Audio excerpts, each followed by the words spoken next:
Hello, everybody. Thank you for coming out. Some of you have come out. We're waiting for the rest of you. Thanks for being here tonight. I really appreciate it. I would like for this not to be a lecture. I don't do lectures, even at universities. And I would like to just talk with you a bit and perhaps say some provocative things, and then save some time for some questions from you. I stopped a long time ago trying to read minds about what they came for. It's safer just to ask people what they would like to know and hear. So I will try to save some time for that. Are these my connecting Nashville lesbians here? We love that. Yeah. I had dinner with one of you tonight, so that was really, really fun. So I had to give a little shout out there. I am kind of close to home. I grew up in Kentucky, and as you heard, went to Sewanee for my undergraduate work, and then finally got off that mountain and did my seminary training in New York City. I want to thank Bishop Bowerschmidt, the bishop of this diocese, for welcoming me here. Bishops don't like it when you play in their sandbox and don't let them know. And I received a very warm letter of welcome from him. He can't be here tonight, but I just want to say how grateful I am. And I'm not speaking for him. Let's just be sure of that. He and I will not be in the same place about a lot of the issues about which we will talk. But that's what I love about the Episcopal Church. It's this big umbrella under which a lot of disagreement happens. You think about our congregations, and you can pick any issue you want, and we fight about it. Stem cell research, abortion, who should be president, whether or not we should be in Afghanistan. You take any congregation in the Episcopal Church and you line us up, and we'd be all over that spectrum.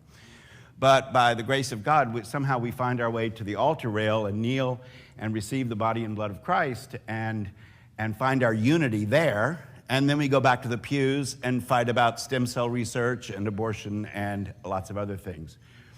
And I think one of the things that you're seeing in the Episcopal Church right now is a consensus that we don't have to agree about the issue of homosexuality. We're all on a journey about it, even those of us who are gay. And so together, we will figure this out. And in the meantime, we will respect the dignity of every human being, as we say in our baptismal covenant. So, but I just want to be clear that what I'm speaking about is just from my perspective.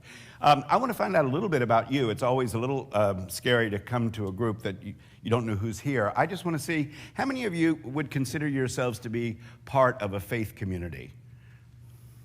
Okay, so most of you. How many of you are Episcopalians? God love you. Yeah, let's hear for that. If you're not Christian, you are especially welcome. If you're Jewish, you're Muslim, you don't know what you are, you're especially welcome here. And I will trust that you can make the kinds of connections in your own mind. When I'm speaking out of my Christian tradition, you will make whatever adjustments in what you hear to pertain to your own understanding of faith. I grew up actually in a fairly fundamentalist denomination of the Disciples of Christ Church in Kentucky. As a national denomination, it's not fundamentalist, but somehow I was fortunate enough to be born into one of those that was pretty narrow.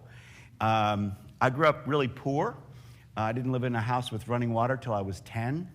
I know that to the younger people in this audience, that may sound like, I don't know, something from the 19th century or something, but it was still true in Kentucky. I grew up in a segregated part of the world, as perhaps some of you did. I can remember separate drinking fountains and separate sections in the movie theaters, and can remember my mother plucking me out of a swimming pool when a black family got in at the far end, and driving me all the way across town to go to a segregated pool. And very early on, that did not seem right to me.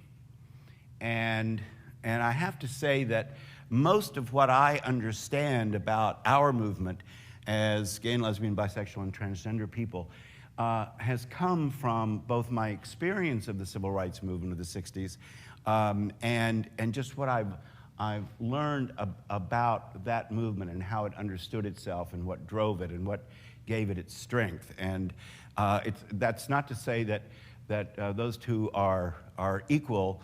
It's just to say that I owe a great debt of gratitude to countless African Americans who went into the streets knowing that they would face snarling dogs and fire hoses and some of them death, and they went anyway.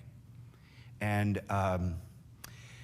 so I just draw great inspiration from that movement and from my own growing up. The world that I grew up in, it's hard to believe that it was in the same lifetime as today, but we didn't have the word gay. Well, we had the word gay, but it didn't mean what we mean by it. It just meant, I don't know, happy. Which I guess is what we mean by it too, isn't it?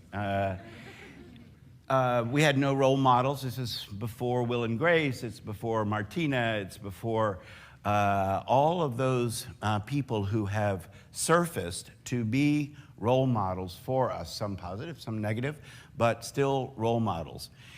It was to grow up in a time when you didn't think there was anybody else like you. And God forbid that you would actually inquire to find out if someone else was like you or their experience was like yours. And I can remember at age 13, some friends of mine somehow got hold of a Playboy magazine. And we were all looking at the pictures, and it seemed pretty clear to me that those pictures were doing things for my friends that they weren't doing for me. And at the exact same instant, I knew that I'd better not say that it would be dangerous to my relationships with them, and maybe even dangerous physically. And that's the kind of bifurcation that occurred for us in those days when you started living your life as someone else. There was a significant part of your life that you began to pretend about. And it's a terrible thing to go through your life pretending. Even when you don't understand it. If someone had asked me, was I homosexual, I wouldn't have thought so. And if it was ever talked about in polite culture, polite society, it was always in a whisper and always kind of with a scowl on your face. And, a terrible thing. By the time I got to seminary, I had decided that I really did have a problem. And I really wanted to be married, and I wanted children and a family. And so I got into therapy to get myself cured. Love to have all that money back. Actually, in May, I'm going to be keynoting the American Psychiatric Association National Convention. And I'm going to ask if that, and I'm going to ask if that therapist is there, and I'm going to strangle him. At the end of that time, I felt myself in a good position to have a relationship with a woman. I met a wonderful young woman, and within 2 weeks of meeting her, told her that the only relationships I'd really had been with men, but I'd been in therapy, and I felt it was in a different place, and so on. And we got married about a year later. And I remember about a month before we got married that I said to her, I broke down in tears and said, I'm just afraid this is going to rear its ugly head at some point. And she said, if that happens, then we love each other enough, we will somehow deal with it. And 13 years later, we did. We had been dealing with it for the last few years before that, but we had taken our vows in church. We took them very seriously, and we didn't want to just sort of slink away in the night as if those vows meant nothing. And so we actually went back to church to end our marriage. We took a priest with us to the judge's chambers for the final divorce hearing, and then we went back to his church, and in the context of the Eucharist, the communion service, we asked each other's forgiveness for any ways that we had hurt one another. We pledged ourselves to the joint raising of our 2 children. We cried a lot, and then we gave back our wedding rings as the symbol of those vows that we no longer held each other to. It was just one of those holy and healthy moments that somehow, by the grace of God, we were able to do. 25 years later, she's still a dear friend. I just saw her 2 days ago. We have a great relationship, and it was the kind of thing, where we were actually doing it for each other. And in the Episcopal service, when you exchange rings, you say, "I give you this ring as a symbol of my vow, and with all that I am and all that I have, I honor you in the name of God." And our decision to be divorced was, in an odd sort of way, the way we lived up to that vow, to honor one another in the name of God. And I will be forever grateful to her for that.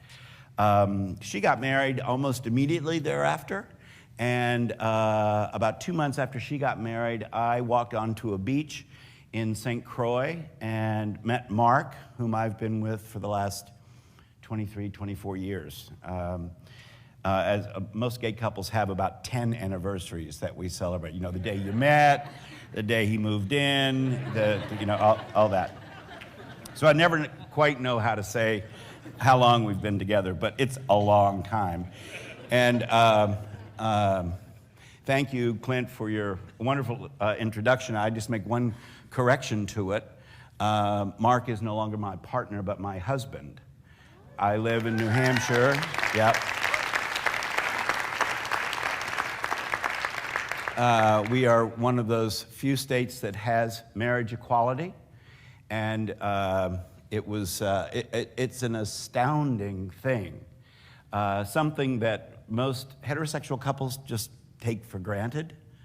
But when you go to the town clerk's office and you get a piece of paper that says the state of New Hampshire recognizes you as a married couple, and the town clerk looks at you and says, "This is the first one of these I've done. Congratulations." I still get goosebumps. Living for so many years in the shadows, and then to have the state say that. You just have to be where we are to understand the importance of that. Which brings us to sort of where we are today. We still have the Defense of Marriage Act, but it's being challenged in the courts. And the president has now said that the Department of Justice will no longer defend it because they believe it to be unconstitutional. We just ended Don't Ask, Don't Tell. It's been ended, and it's about to be implemented. And the Marine Corps head who said that it would never work has now said, actually, it's not going to be all that big a deal. Love that military chain of command there. And we have marriage equality in a few states. I believe that we will see the Prop 8 appeal decision by Judge Von Walker in California to be one of the turning points for us in this movement. I had the great pleasure of being invited over to his house for a drink in August and to talk with him about it. And they were going to settle that kind of out of court, or at least get it on up for appeal sooner. And he insisted that they do it at that level. And the brilliance of that is that when it's appealed like that, they make determinations of fact. And then those determinations of fact travel with the case up the chain of appeals, so that that doesn't get argued again. And what he kept doing in this case, when those who opposed marriage for gay and lesbian couples, when they would start to say something, they would say something sort of using the rhetoric of some of the commercials that were run during the Prop 8 campaign.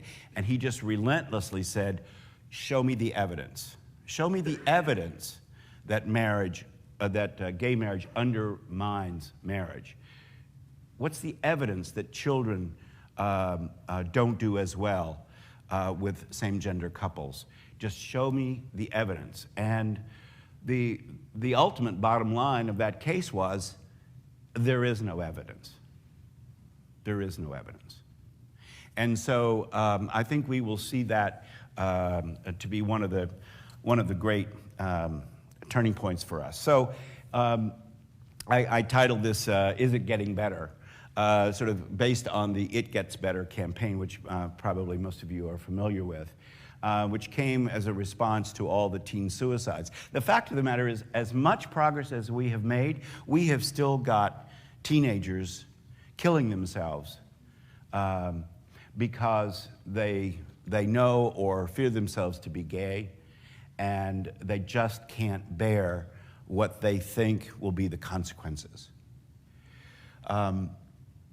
And the thing that I have to remind those of us who are religious is that the church, maybe the synagogue and the mosque, but I know the church is responsible for most of the pain in the lives of gay and lesbian, bisexual, and transgender people. We just have to admit that, and at some point, we will repent of it the way we repented of our support of slavery using the Bible. And I think there are a lot of us in this room who will live long enough to see the church repent of what we have done to a whole group of people in God's name. I think it must break God's heart. And so it is getting better, but let's not rest until it really is better. This religious thing is really important because it affects non-religious people too. We had a support group for 12 to 21-year-olds in Concord, New Hampshire, for gay, lesbian, bisexual, transgender questioning and every other letter you can think of, right? And one night I was sitting with 6 or 7 of them in a smaller group, and not a single one of them, not one, grew up in a household of faith. Had never been to a day of Sunday school, never sat in a church, never listened to a sermon. Every single one of them knew the word abomination. And every single one of them thought that that's what God thought of them. It's in the air we breathe. And the church has put it there. So even if you're not religious, religion matters in the fight for equal rights for gay and lesbian, bisexual, and transgender people, because it has so suffused the society. And we've done it.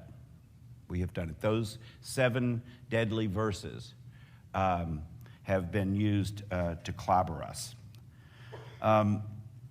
Okay, so how did we get here? How did we get from the world I grew up in to a world in which I can be married to a same-gender partner? Well, it happened because so many of us came out. That's why it happened. And let's remember how change happens. So you have a worldview, and it pretty much interprets the world to you. And then you have an experience for which that worldview is simply not sufficient to explain or incorporate that experience. And you're thrown into a bit of chaos, and you come out the other side either denying that that experience ever happened at all or that it matters, or you come out on the other side with a revised worldview that takes that new experience into account. And that's what we have seen. I mean, in countless living rooms across the United States, in Podunk, Idaho, and God-forsaken Mississippi, kids have gone home and said, "Mom, Dad, I'm gay." New experience. The family's thrown into chaos, and they have to decide how deep, how broad, how wide is their love for this kid. And does it trump everything they've always been taught and everything they've always believed about homosexuality? And an awful lot of those parents are choosing the love of their kid and that relationship over what they'd been told. And a number of them are saying, "Gee, this seems so clear. Maybe what we've been told is not what it actually says in the Bible."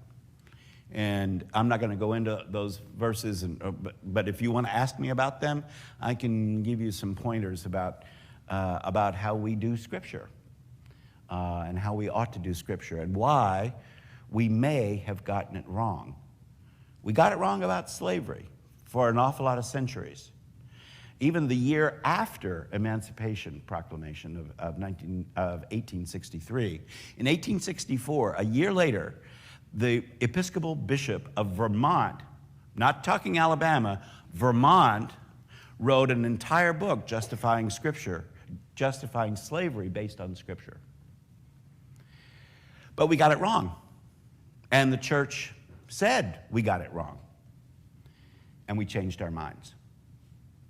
There are plenty of churches who still discriminate against women. There are probably women here in the audience who remember wearing hats to church, right? Yep, I see one at least. Because St. Paul said, basically, women should keep their mouths shut and their heads covered. And we still have women being excluded from ordained ministry in lots of denominations. Big ones. Big ones. Because of that. But some of us have decided that we got that wrong. So it's actually, there's a lot of precedent for the church owning up to having gotten it wrong. I mean, we are human, after all, not to mention patriarchal, but we get it wrong. And the miracle is that we don't have to keep getting it wrong. We can actually learn and grow. This model about change, my friend Jane Tully in New York City says that she thinks of what's going on in the Anglican Communion. That's the worldwide communion of churches that come out of the Church of England, of which the Episcopal Church is one.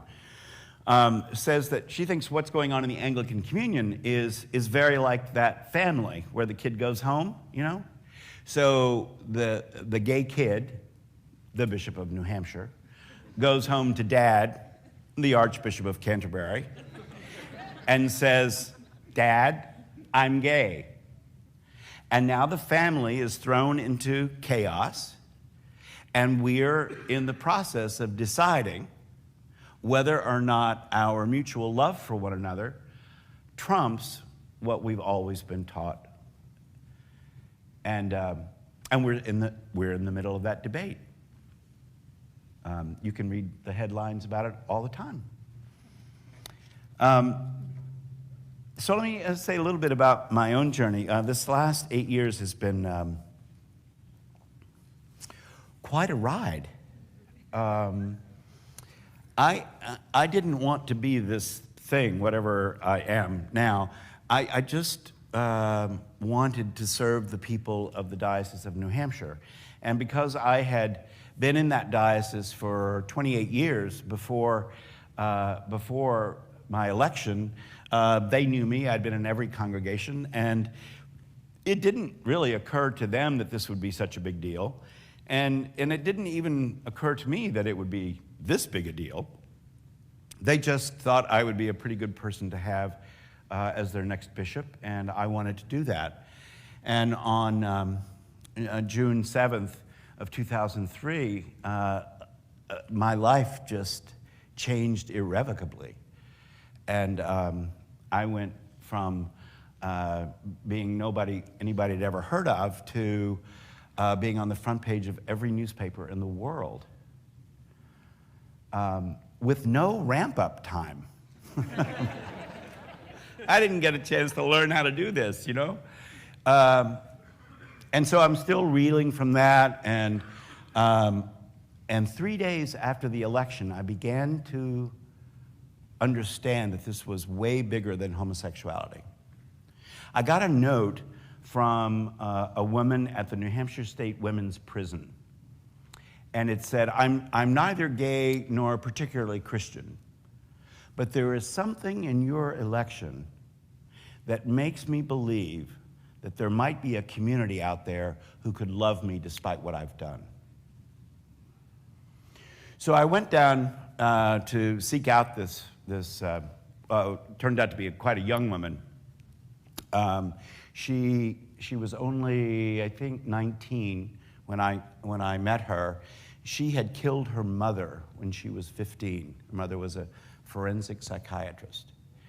And she saw something in this that gave her hope. And I thought, oh my God, there is something so big going on here. They were also playing softball that day, so I played softball with them. Oh my God, it's as near-death an experience as I've ever had. Playing softball at the New Hampshire State Women's Prison is, oh my God. And it's the first of many times I've played with him, although I nearly didn't survive that first one. I left bloody and dirty. I fell over my own feet. And the woman who played first base, named Mel, whom I later baptized, is about as big around as this stage. And I said to her, Mel, when you stand on first base, I can't get to first base. So every time I would hit the ball and run towards first, I would just throw my arms around her when I got there. These women followed the drama of my election and the consent process and so on, and they wanted me to come back with all my paraphernalia. So after my consecration, I went back with my mitre and my cope and my staff and my ring, and they felt somehow that they were being lifted up, you know?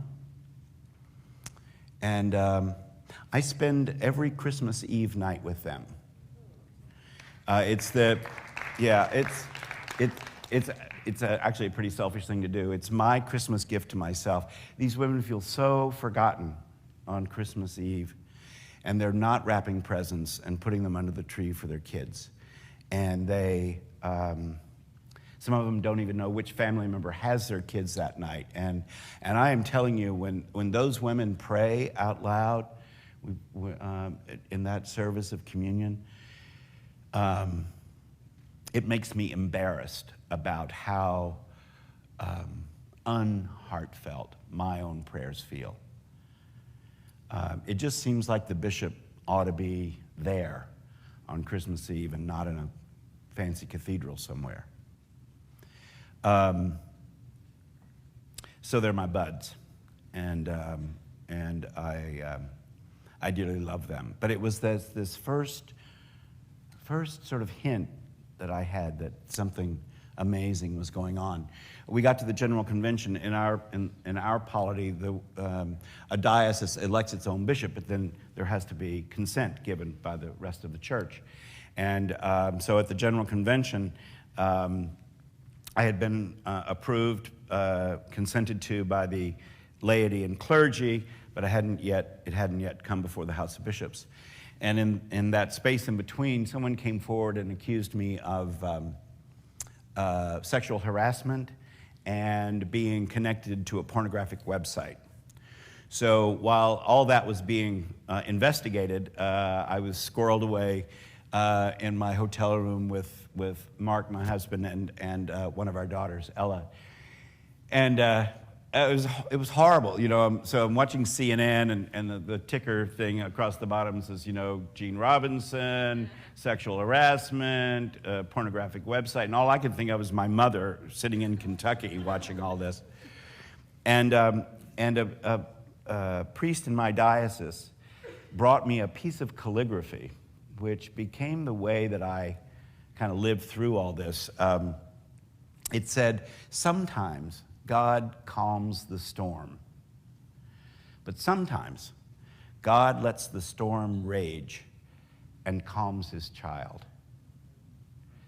And the very next day, I get from another priest in my diocese, a photograph taken from outer space of an enormous hurricane in the Atlantic. So it's this hundreds of miles wide of swirling white clouds, and right in the center is this little pinpoint of blue. And so these sort of became my prayer mantras, and why I named my book, In the Eye of the Storm, Swept to the Center by God. It's not a place you can take yourself, but you can allow yourself to be taken by the God who wants to be as close to us as we will let God. And that's where I found myself strangely calm. The death threats had started coming fast and furious at this point, and had to have round-the-clock security for quite a lot of that time. And on the afternoon of my consecration, this calm was still with me, and I actually was able to take an hour's nap just before the consecration. And then I got up and put on my bulletproof vest, as did my partner, underneath my vestments, and it was frightening. We had all kinds of contingency plans. They had already typed our blood so they could start triage on the way to the hospital, and we spent a lot of money on security because we needed it to be safe, not just for me, but for the 3,000 people who were there. And it takes 3 bishops laying hands on you to make you a bishop. So we had 3 bishops identified, so that if shots were fired or a bomb went off, those 3 bishops were to go to a particular location, and if I was still alive, I was to be gotten. The guy dressed as a deacon right beside me was this fully armed tank underneath his vestments. He loved it because he was an acolyte as a boy, and he thought that it was totally cool to get dressed up in all this stuff. And his job was to get me out and get me to this place so that if I was still alive, I would still be consecrated a bishop, even though not everyone would get to see it. And mercifully, none of that happened. But it gave me the chance. Our 2 daughters were there, of course, and they were quite nervous. And I was able to say to them, truthfully, that, you know, there are worse things than death. You know, like not living your life. That's worse than death. And the payoff for being a person of faith ought to be that we don't have to fear death. And we don't have to be paralyzed into inaction by that fear.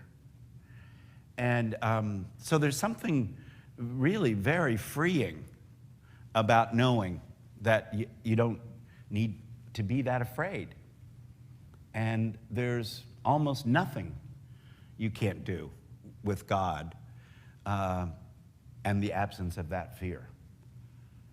So it's just been a blessing. People say, oh, you know, if you had it to do all over again, would you do it? My response to that is, I have so come to know the nearer presence of God in the middle of this. How could I possibly regret that? God has seemed so close in all of this, it's as almost to be palpable. So there are those who would accuse the Episcopal Church of caving into the culture. That you'll hear that a lot. You know, the church is just giving in to the popular culture. Well, there's a great story in the book of Numbers, and we actually use it in the Episcopal Church when we're at what is called a celebration of new ministry. It's when a new priest comes to a parish and there's a big celebration. And the story that's read from the book of Numbers is that lovely passage where Moses is like sick up to here with the Israelites. They are whining, they're complaining. He's let them out of Egypt. He's gotten them through the Red Sea, but now they're not in the Promised Land. They're in the desert, right? For 40 years in the desert. They're sick of eating manna. It tastes like wet cardboard. And they've even gone to thinking about all the good food back in Egypt, you know, garlic and all those spices and things. So he's had it up to here, and he says to God, I cannot take this anymore. They're your people, you do something. And so they select 40 people from the Israelites and a part of the mantle of leadership is taken from Moses and put on them. Well, that's where we stop reading, because it fits in nice with the little service about, you know, it's a new ministry here in this parish. The part we don't read is Moses and the 40 get word that there are two guys back in the camp who are prophesying. And everybody's in a huff because, like, who told them they could, you know, be speaking the word of God back there? Eldad and Medad were their names. We don't even have a record of who the 40 were. But we know the names of the two guys back there who were not authorized to do God's will, but did it anyway. And I think, you know, what we are seeing is God at work in the culture and the church bringing up the rear. Wouldn't it be nice if the church actually led for a change? But sometimes not. The bishop that I graduated under in seminary defined mission as figuring out where God is already at work in the world and then joining God there. And I think what you're seeing is God at work liberating God's people in this LGBT movement, and the church scrambling to catch up. Not fast enough, in my humble opinion. So I don't think we need to distrust what's going on in the culture. I think we need to ask some tough questions about, is this God's will? But I don't think we need to distrust it just because it's coming from the culture, because, hello, God is there too, not just in our churches and synagogues and mosques. So where do I think we're going? Well, I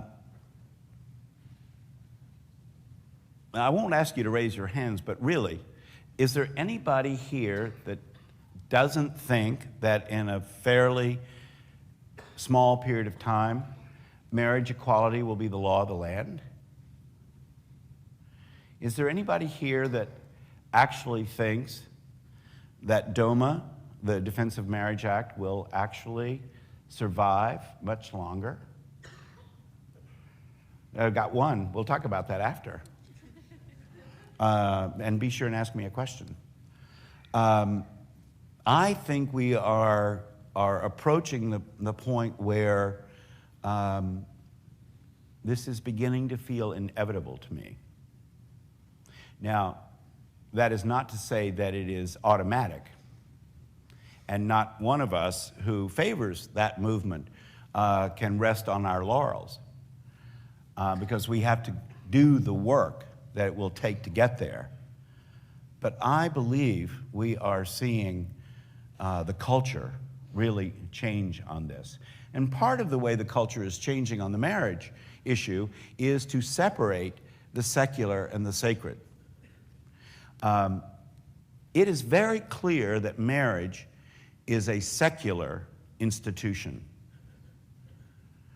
When you get divorced, you don't go back to the sweet little church where you got married to get the divorce. you go to the court. If you get married without benefit of clergy, you're still married. It is very clear that marriage is a secular institution, and that what the church does is to bless that union. Now, it's very clear in France, for instance, where everyone gets married at the mayor's office, and then religious people go to their house of worship and have a blessing. It's gotten very confused in this country because we have deputized clergy as agents of the state. So when you go to a wedding, you don't know when the civil part begins and ends and when the religious part begins and ends. And so I think as we begin to understand that these are two separate acts, we will move this debate along. And I've suggested to my clergy that we get out of the marriage business. We're in the blessing business.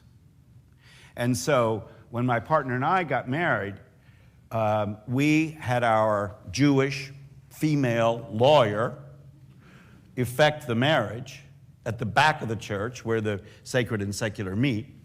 And then we processed up the aisle and everyone went into the pews and we sang a hymn and processed in.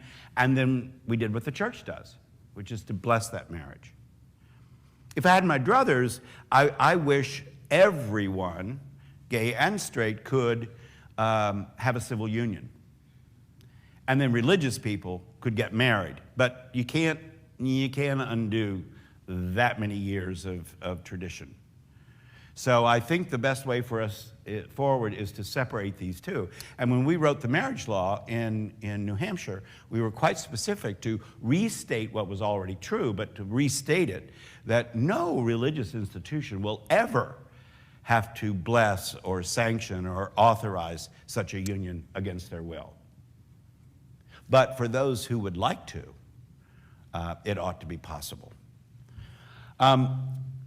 And as we look to the future, we've got President Obama saying that his attitude about marriage is evolving. I think that's, I don't know, but I think that's the first shot across the bow about what's coming. And yet there will still be so much work to do, even when we get all the laws changed, and I believe we will. Just because we changed the Jim Crow laws here in the South didn't mean racism went away. And just because we've got Title IX funding for women's sports doesn't mean sexism went away. And when we get all the laws around LGBT people in place, it won't mean that all of the hate will go away. So there is going to be plenty of work to be done.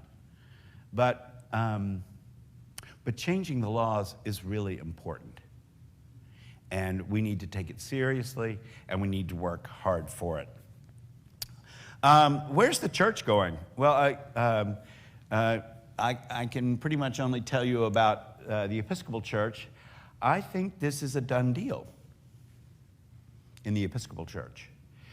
You can elect one gay bishop, and it might be a mistake or an aberration or just, I don't know, the luck of the draw or something. We didn't have clear heads that day. But when you do it a second time, it seems pretty clear. And we have elected a lesbian bishop suffragan in Los Angeles, Mary Glasspool. She is awesome. In 2003, when I was elected, they consented to my election. By 2006, we had heard from the rest of the worldwide Anglican Communion that this was not such a great thing. In fact, the Episcopal Church had gone over the edge. So we pushed the pause button and we stopped. But by 2009, we had figured out, no, actually, this was where God was calling us to be. And whatever consequences it might have, we were going to move forward. That was in the summer of 2009. Mary Glasspool was elected in December and consecrated the following May. And the reaction to it was about 1/20th of the reaction to mine. It was hardly a 3-day news cycle. And that is wonderful, I believe. Now, do all Episcopalians agree with that? Absolutely not. And nobody has to elect a gay bishop. But the issue is for gay and lesbian people, it's like don't ask, don't tell is important to those of us who have absolutely no intention of going into the military, because Aretha Franklin got it right. It's about respect. No, it's about respect. It's about whether we are citizens of this country, or in the case of the church, are we really members of the church? And if baptism isn't full membership in the body of Christ, then we ought to stop baptizing people until we find out if they're gay or lesbian. And because many of you are coming out when you're old, I don't know when we would do that. What, on your deathbed or something like that, just to make sure. I think this is about us claiming our full citizenship in the family of God, and that's why it's so very important for religious communities and religious people. I think in terms of the future, I think this issue is important about evangelism, because in case you haven't noticed, most young people don't want to belong to a church that is condemning their gay and lesbian friends. Why would they want to be a part of a group that rejects people they know to be wonderful, wonderful people? And so if we actually care about the younger generation coming into our church, I think we have to look at this issue. And as for the Anglican Communion, you know what? I think we're going to be okay. Really. The great thing about the Anglican Communion is it's not like the Roman Catholic. Well, that is one great thing about the Anglican Communion. But in this way, the Roman Catholic Church is one church worldwide, and I have to say I have a lot of sympathy for the Pope in this way, which is that when the Pope says something, it's got to work not just in Cleveland, but in Sri Lanka and Chile and the Solomon Islands. The Anglican Communion is actually 38 autonomous churches in communion with one another around the world.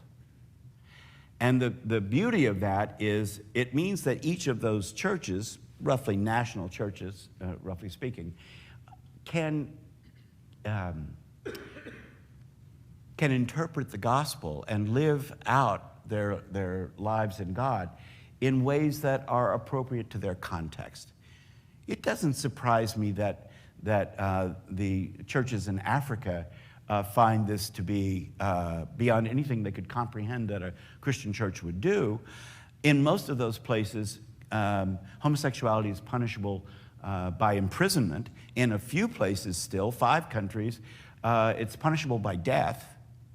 And they're trying to make that the case in Uganda.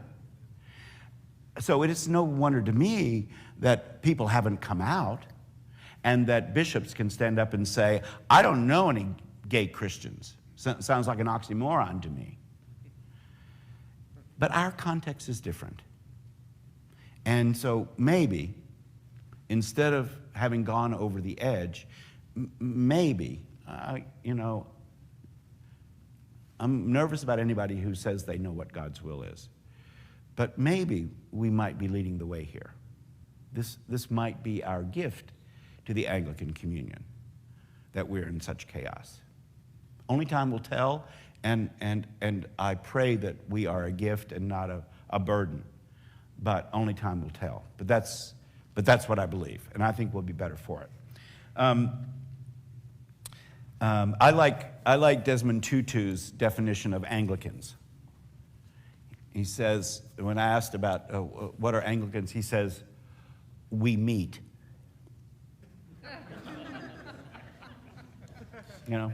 We're just a bunch of faithful people, and from time to time, we meet across all kinds of divisions and nationalities and so on, and we try to learn from one another, and we try to respect the way in which each other is trying to live up to God's hope for us. And I think we ought to stick with that rather than some notion of a covenant, which I can talk about if you want. Okay, so lastly, and I want to just hear your questions. I was trying to think about, so what are the big challenges? What are the threats? What makes all of this so hard? And I think it's going to be hard for those of us who are gay or lesbian as well. I think we're living in a time when we are rethinking the categories that we have used for a very, very long time to describe people. And they are around sexual orientation, they're around sexual identity and expression, and gender identity and gender expression. First of all, let me just say this. You remember we used to have gay and straight? Remember that? Yeah, that was a big divide. And then lesbians started saying, hello, we're here too, you know, and our experience isn't like that of gay men.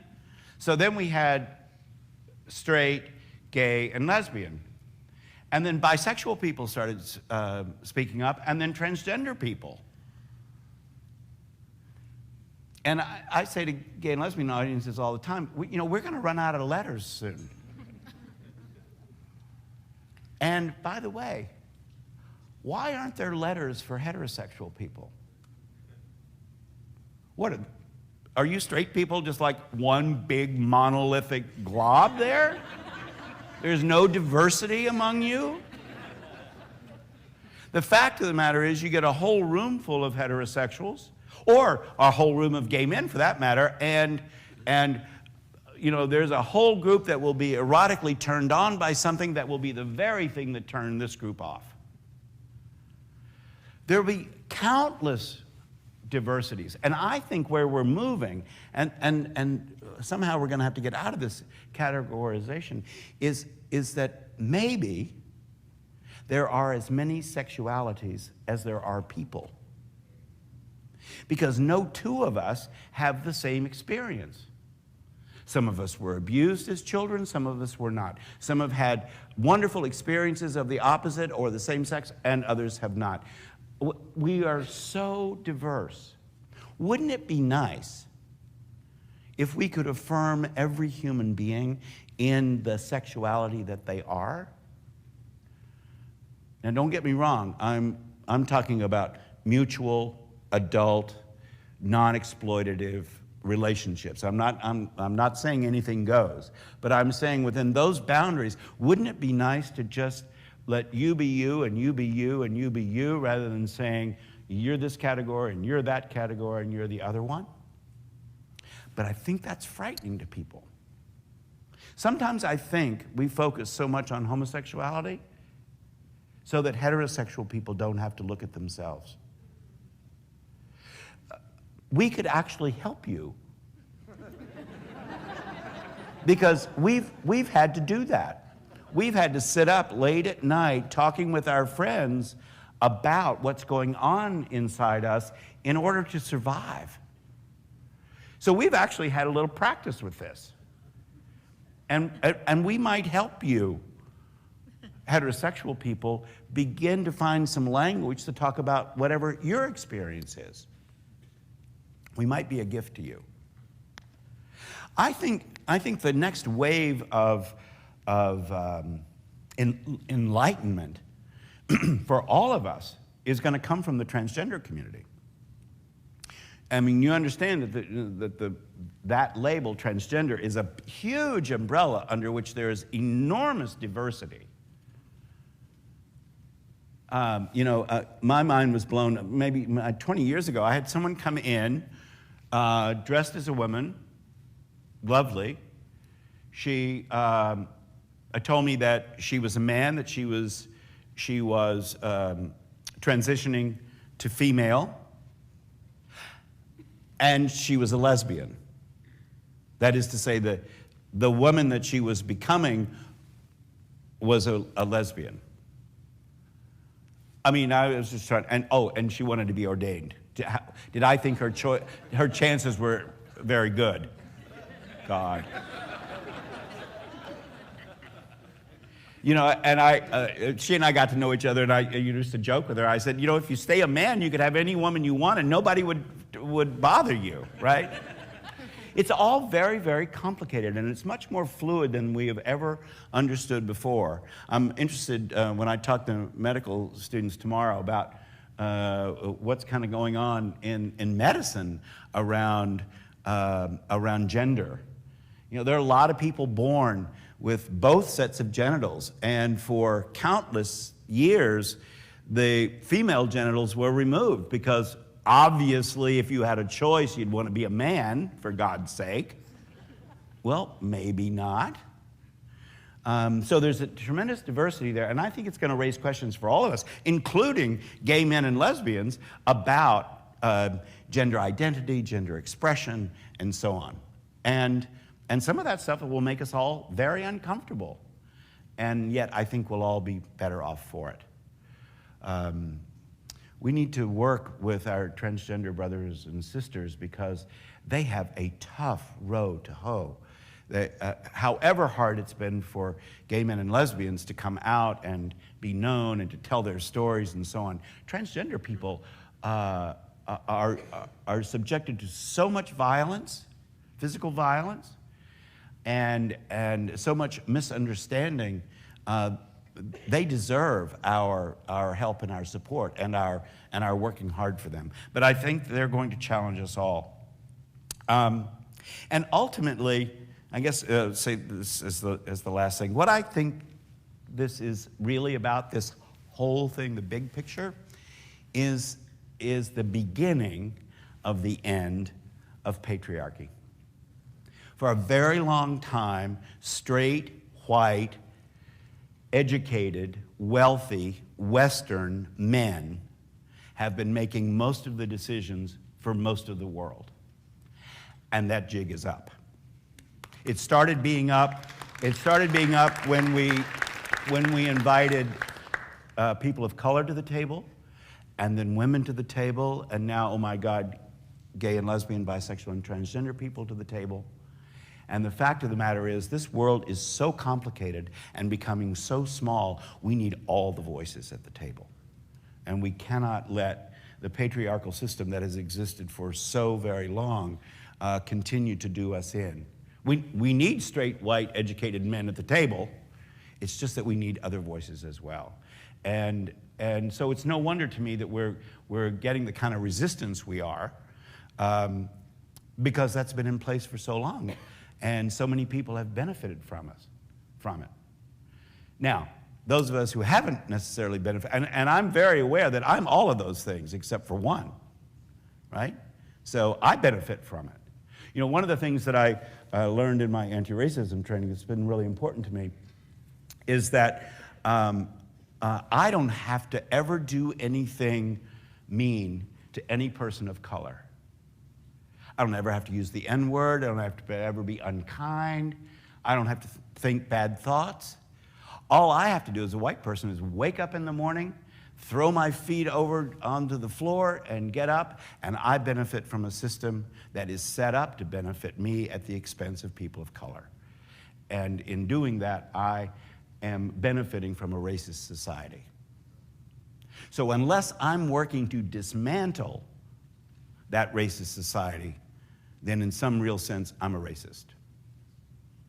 And so I think that unless we are all working to make this world better and more just, then we are benefiting from the way it is.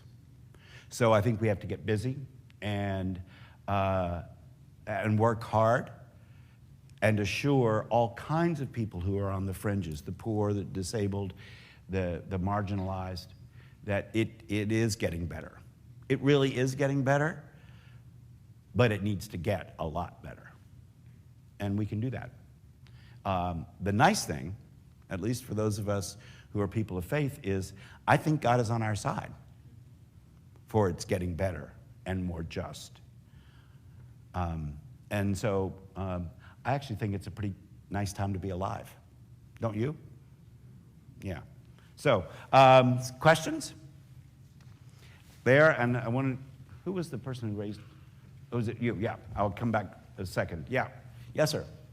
In your talk, you did reference the opposition coming from certain voices in America as well as the larger Anglican Communion to your election. I'm wondering, after you were elected and was put in a position in which you were probably working with some of these opponents to your election, particularly your peers among the other bishops, I'm wondering how that relationship played out.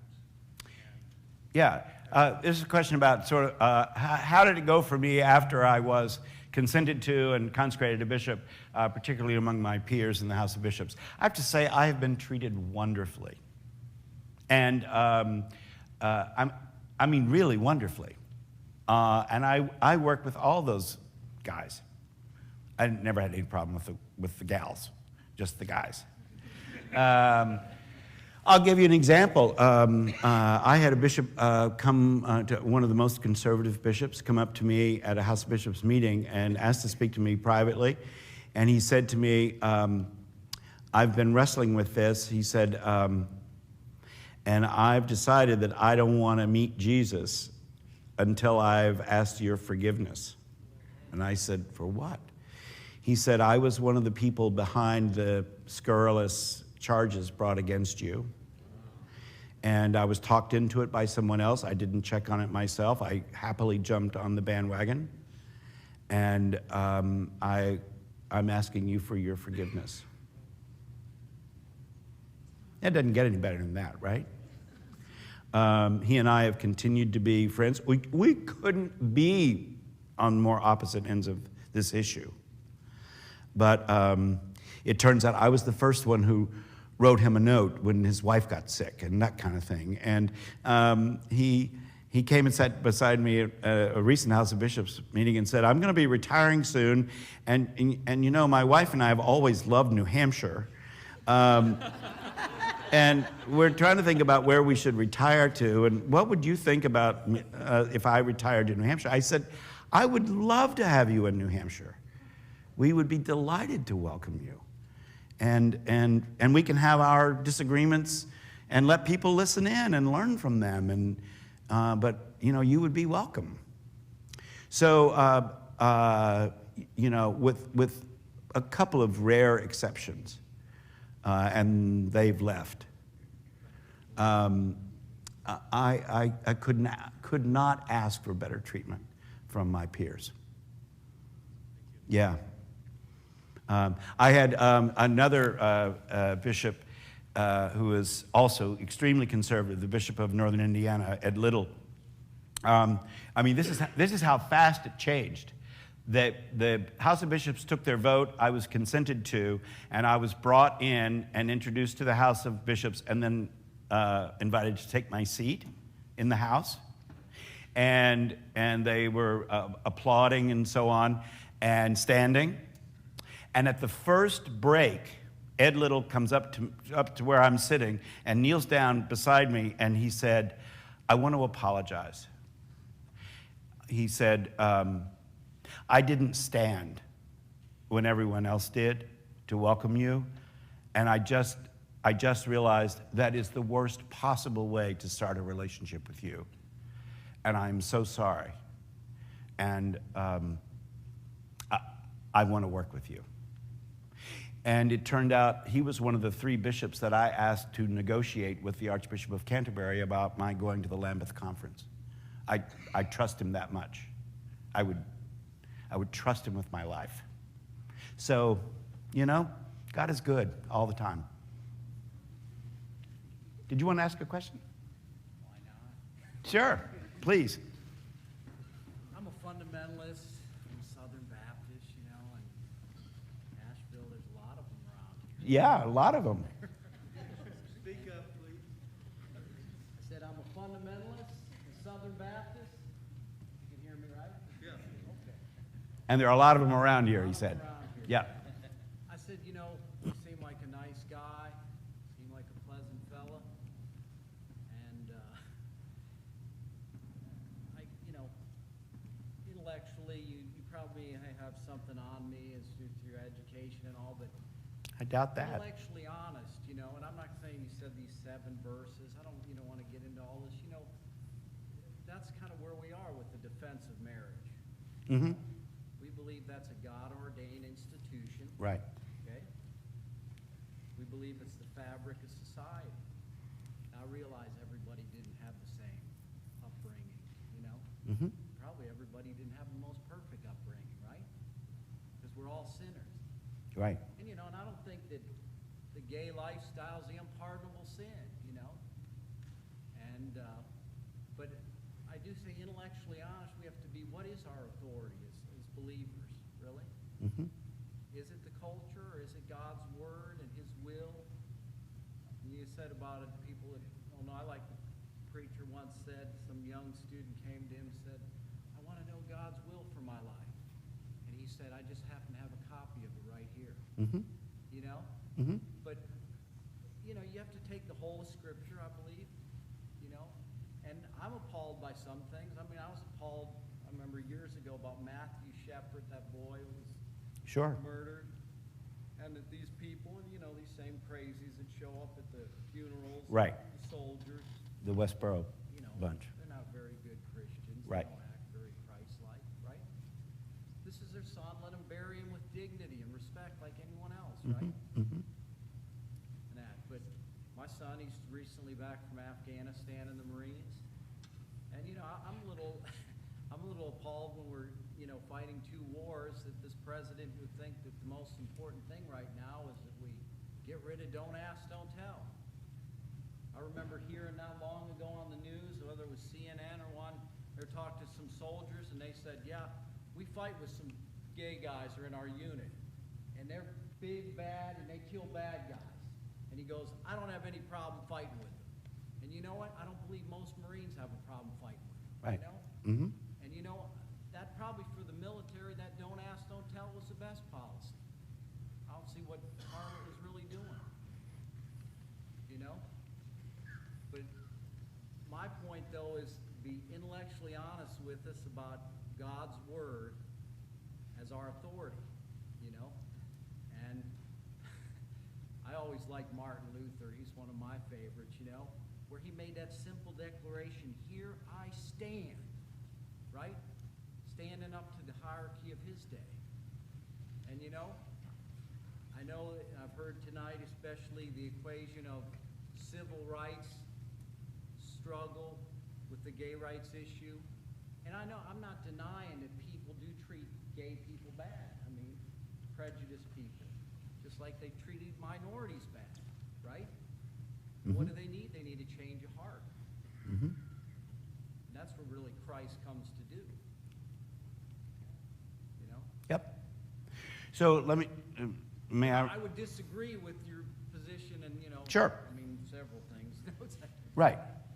It's not new to me. I figured that was pretty much what I'd hear tonight. Sure, of course. So let me just respond in a couple of ways. Before we leave Don't Ask, Don't Tell, there are about 13,000 people who were thrown out of the military under Don't Ask, Don't Tell. So it was bad. It was bad for them. Yeah. But I think your key point is about Scripture. And I think the most helpful conversation to have with people is not to go verse for verse or take those 7 verses, whatever, but is to talk about the big picture. And what does it mean? So what I can tell you is how I regard Scripture. And I suspect it's is different than the way you would articulate it. I would say that I believe the Bible to be the Word of God, but not the words of God. That is to say, I believe it is the greatest collection of witnessing by people who knew the living God to the power of that relationship in their lives. And over roughly 1,000 years, we have all of those stories about how God interacted with their lives. I don't believe that God dictated those words. I do believe that the authors sat down to record as best they could, and in an inspired way, this dynamic relationship with the living God. And that those people, those authors, were bound within their own context. And so the way I go about Scripture is I have to ask, what was that context? And what did those words mean to the people who wrote them and the people who heard them, before I can ask whether it has some kind of binding authority on me. There's a great illustration of Dan Helminiak's where he says, what